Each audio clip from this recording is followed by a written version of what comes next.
How are you? How's the spread eagle last night, Klobby?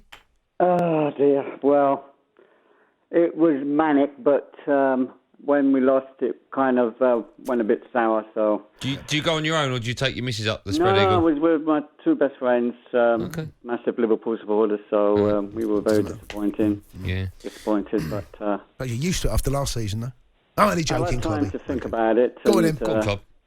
Sort of think where it goes wrong, and also for the future as well. Yeah. And when I was saying this, a lot of my friends were agreeing with me that we scored early, which was fantastic. Yep. But I think we should have gone for that second goal. You know, in sport, you've got to be brave if you're going to be a winner. It's like in American sports or whatever. You only win if you're brave. And I think that was the period where we had the Italians in our pocket because they were shaken. That first 15 minutes, it's very similar to, say, now I'm saying this because I am a Liverpool supporter, okay? Oh, right. So you've seen in the past that when Liverpool scored a first goal, they go for a second goal immediately to try and get that second goal. And I think that's where England, you know, looking back at it, I'm going to watch the game again tonight. Right. And that's where I think we really had the Italians. And then after about 20 minutes, you could see the Italians starting to play around the ball. And then England started to retreat a little bit. Then we went forward, and then we got the ball at the edge of the box. No, we won't go forward. We'll come back and sort of hold the ball. So that first 15 minutes was really important. If we'd have got that second goal, I think we would have beaten the Italians. Now, after that, obviously we retreated back and back and back and back. And I said at the beginning of the tournament that the one thing that was worrying me was the creativeness of the midfield of England. And I just wish, and this is for the future, and this is where we've got to find somebody who's like a Modric, like one of these playmakers who can just get hold of the ball, slow the game down, start to just move the team forward. Because what we then started to do is we started to do all these long balls, literally from the goalkeeper, from the midfield. But the trouble is, though, And it's all the old way. Yeah, we did. Do you know what? The first 30 minutes of that game, first 35, 40 minutes of that game, there was definitely the new Gareth Southgate England. Okay, Absolutely. The second half of that game felt a little bit like we went back to the old England. Yeah.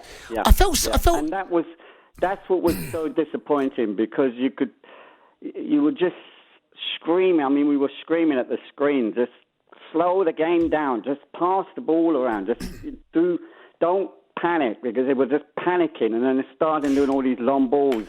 And eventually, the pressure just built up and built up and built up. Klobby, let me ask: do you blame Pickford for the goal that we conceded? A few people said it looked like he had rubber gloves on. No, absolutely not. It was a fantastic save. The ball could have hit the post and bounced out.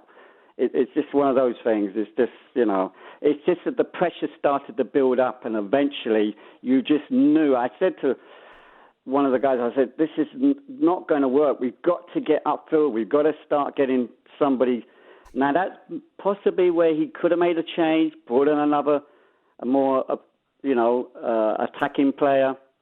He didn't bring Grealish on until the extra time. He could have maybe brought Sanchez. That might have made the Italians think a little bit more.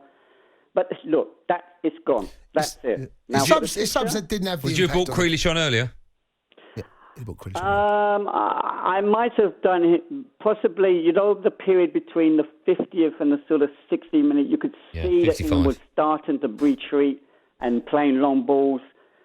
Maybe he could have changed it then just to sort of give the Italians something more to think about. But that's, you know, it's... What about Selko? What would you have done with Selko? I personally...